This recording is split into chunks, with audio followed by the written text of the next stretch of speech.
Assalamualaikum warahmatullahi wabarakatuh. Perkenalkan, nama saya Putri Salsabila Gasa dari kelas PAI 1A dengan mata kuliah Pendidikan Kewarganegaraan dan Fakultas Tarbiyah dan Keguruan. Di sini saya akan menjawab pertanyaan dari dosen mata kuliah Pendidikan Kewargaan Negaraan. Baiklah, selamat menyaksikan.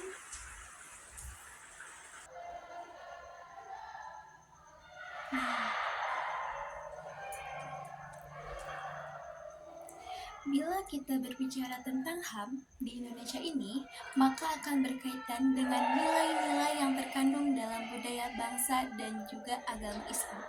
Terkadang bisa dikatakan sejalan atau selaras, namun bisa juga bertentangan. Namun di sini pertanyaannya yaitu adalah di mana letak keselarasan dan pertentangan antara HAM dan juga agama? Coba jelaskan dengan singkat dan berikan contohnya. Jawaban dari nomor 1 yaitu adalah keselarasan dan juga pertentangan antara HAM dan juga agama dapat terjadi dalam beberapa aspek. Secara umum, HAM menekankan pada prinsip-prinsip kesetaraan, kebebasan, dan martabat manusia. Sementara agama memiliki nilai-nilai moral dan juga aturan yang mungkin memiliki implikasi terhadap HAM. Contoh di dalam keselarasan ini antara HAM dan juga agama adalah dalam prinsip-prinsip dasar seperti hak hidup, kebebasan beragama, dan juga kebebasan berpendapat. Agama-agama umumnya menghormati hak hidup dan juga kebebasan beragama individu yang sejalan dengan prinsip HAM ini. Namun, ada juga contoh pertentangan antara HAM dan juga agama. Misalnya, dalam beberapa agama seperti Islam, terdapat aturan-aturan yang mengatur tentang hukum waris yang mungkin bertentangan dengan prinsip kesetaraan gender dalam HAM.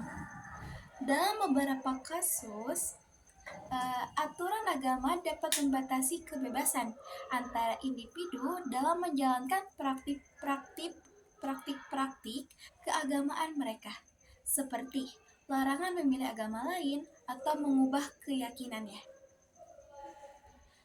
Terus, penting juga untuk dicatat bahwa interpretasi agama dan pemahaman tentang HAM dapat bervariasi di antara individu dan juga kelompok.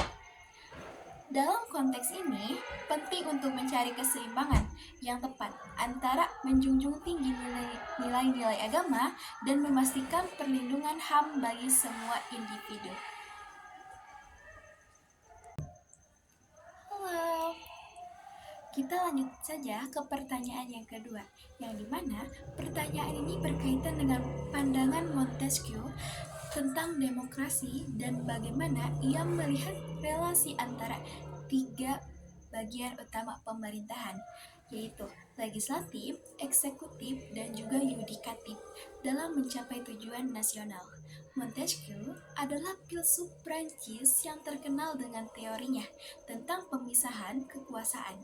Menurutnya, untuk mencegah penyalahgunaan kekuasaan ini harus dibagi ke dalam tiga bagian yang berbeda, yang independen satu sama lainnya, yaitu legislatif, membuat hukum, eksekutif, menjalankan hukum, dan yudikatif, menginterpretasikan hukum. Relevan untuk politik dan struktur pemerintahan. Oke. Untuk menjawab pertanyaan tersebut, berikan penjelasan tentang bagaimana ketiga bagian ini saling bekerja sama, namun tetap independen dalam mencapai tujuan. nasional, misalnya melalui sistem checks dan juga balance, di mana dalam teorinya Montesquieu menyatakan bahwa tiap-tiap lembaga, yaitu legislatif, eksekutif, dan juga yudikatif, memiliki fungsi dan kekuasaan tersendiri dan tidak bisa diganggu-gugat oleh lembaga lain. Inilah yang disebut dengan pemisahan kekuasaan. Kekuatan legislatif bertugas untuk membuat undang-undang. Kekuatan eksekutif bertugas untuk menjalankan undang-undang. Dan yang ketiga, yaitu adalah kekuatan yudikatif, yang dimana yudikatif ini bertugas untuk mengadili berdasarkan undang-undang. Lembaga-lembaga tersebut harus melakukan kerjasama dan seimbang dalam menjalankan roda pemerintahan. Tujuan nasional dapat dicapai apabila tiga lembaga ini dapat menjalankan roda pemerintahan dengan baik dan juga saling kontrol satu sama lainnya dengan dilandasi kerjasama yang baik. Tidak ada diskriminasi dan juga tidak berlaku tirani yang hanya memiliki tujuan untuk kesejahteraan bersama dari rakyat.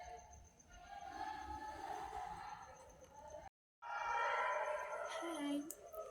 Lanjut ke pertanyaan yang ketiga, yang dimana menurut Dawam Raharjo, konsep masyarakat madani mengandung tiga hal, yaitu agama sebagai sumbernya, peradaban sebagai prosesnya, dan yang terakhir yaitu masyarakat kota sebagai hasilnya.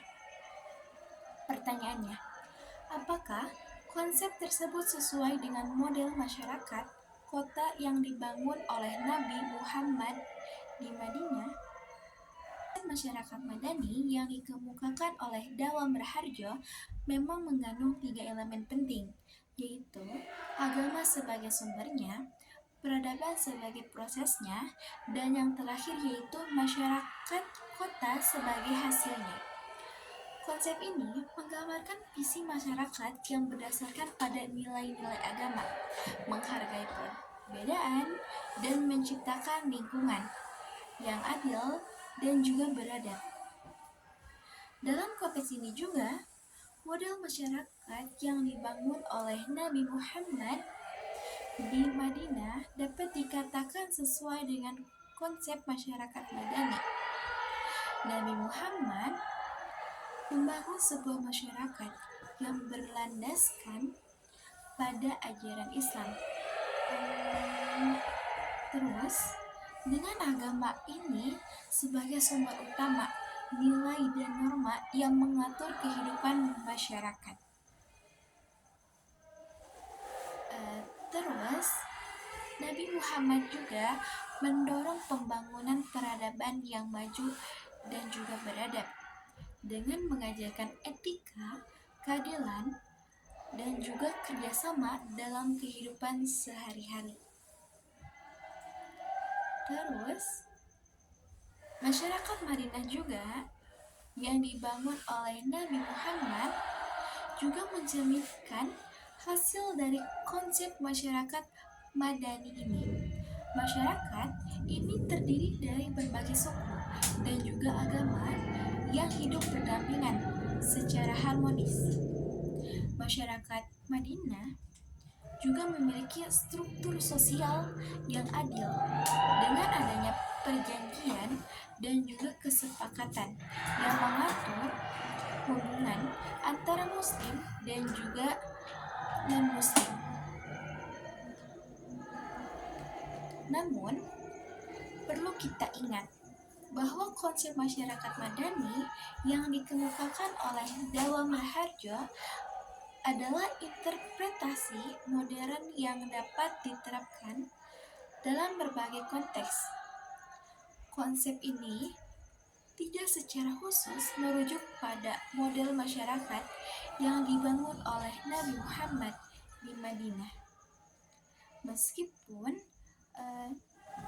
demikian, prinsip-prinsip yang terkandung dalam konsep masyarakat Madani dapat ditemukan dalam model masyarakat Madinah yang dibangun oleh Nabi Muhammad.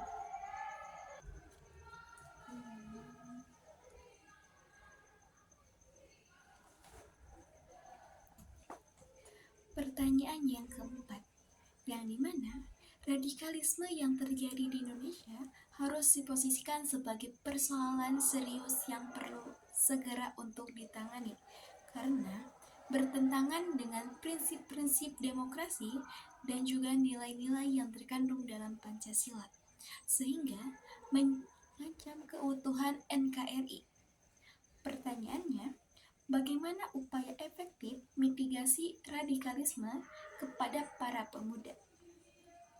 Saja, saya akan menjawab pertanyaan pada nomor terakhir ini, di mana upaya efektif dalam mitigasi radikalisme kepada para pemuda dapat dilakukan melalui pendekatan yang holistik dan juga terintegrasi. Berikut adalah beberapa langkah yang dapat diambil, seperti 1. Pendidikan dan juga kesadaran. Meningkatkan pendidikan dan juga kesadaran tentang nilai-nilai demokrasi, toleransi, dan juga pluralisme, yang dimana hal ini dapat dilakukan melalui kurikulum sekolah yang memasukkan materi tentang pemahaman agama yang moderat, dialog antar agama, dan pengenalan nilai-nilai dalam Pancasila. Terus, poin kedua, pembangunan karakter. Membangun karakter pemuda yang kuat dengan fokus pada nilai-nilai kebangsaan seperti cinta tanah air, toleransi, dan juga persatuan. Ini dapat dilakukan melalui program-program pendidikan karakter di sekolah dan kegiatan ekstrakurikuler yang mendorong kerjasama kepemimpinan dan pengembangan keterampilan sosial. Poin ketiga, pemberdayaan ekonomi, yang dimana dapat memberikan peluang ekonomi yang adil dan juga merata bagi para pemuda dengan memberikan akses terhadap pendidikan, pelatihan keterampilan, dan juga lapangan kerja yang layak. Pemuda akan memiliki alternatif yang lebih baik untuk menghindari terjerumusnya ke dalam radikalisme. Poin keempat, yaitu pembinaan dan juga pendampingan. Melalui pembinaan ini dan pendampingan secara intensif kepada pemuda yang berpotensi terpengaruh oleh paham radikal. Pembangunan ini dapat dilakukan oleh tokoh agama, keluarga, dan juga komunitas yang memiliki pemahaman yang moderat dan juga mampu memberikan pemahaman yang benar tentang agama dan nilai-nilai kebangsaan. Terus, ada lagi nih, poin yang kelima, yang dimana media sosial dan juga literasi digital. Meningkatnya literasi ini dan juga kritis terhadap informasi yang diperoleh dari media sosial. Pemuda perlu dilatih untuk mampu memilah informasi yang benar dan juga tidak terjebak dalam penyebaran propaganda radikal yang dapat ditemui di dunia maya. Terus, poin ke-6, yang dimana kolaborasi dan juga kemitraan. Membangun kolaborasi dan kemitraan antara pemerintah, lembaga pendidikan, tokoh agama, keluarga, dan juga masyarakat dalam upaya pencegahan dan penanggulangan radikalisme.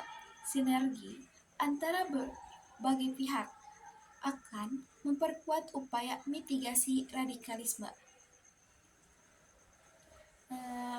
Penting untuk diingat bahwa mitigasi radikalisme adalah upaya jangka panjang yang membutuhkan komitmen dan kerjasama dari semua pihak terkait.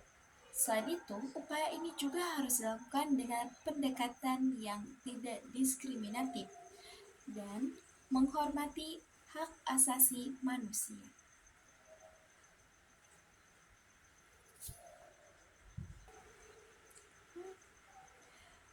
Baiklah, terima kasih. Mohon maaf bila ada kesalahan. Wassalamualaikum warahmatullahi wabarakatuh.